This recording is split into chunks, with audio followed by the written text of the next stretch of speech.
आज आपण 5 मिनिटांमध्ये पनीरची भाजी कशी बनवायची ते पाहूया आणि तेही कांदा लसूण न वापरता. तर मी अर्धा लिटर दुधाचं पनीर बनवून घेतलेलं आहे.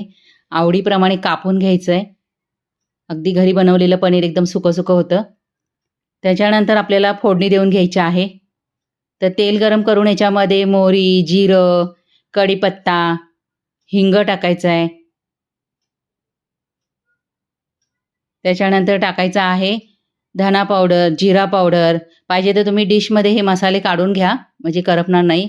हळद पावडर, मसाला टाकला आहे. मसाला नसेल तर लाल मिरची पावडर आणि गरम मसाला टाका थोडासा. मीठ टाकायचं आहे चवीनुसार. चमच्याभर साखर टाकायची आणि 2च टेबलस्पून याच्यामध्ये पाणी टाकायचं आहे, म्हणजे साखर, मीठ सगळं व्यवस्थित मिक्स होण्यासाठी. पाणी नाही टाकलं तर मग व्यवस्थित मिक्स होणार नाही आणि आपल्या पनीरला ते लागणार नाही, म्हणून 2 टेबलस्पून पाणी टाकायचं आहे. आता छान मिक्स करून घ्यायचं आहे. अगदी एखादा मिनिटभर फक्त शिजवून घ्यायचं. त्याच्यानंतर कापलेले पनीर टाकायचे आहेत.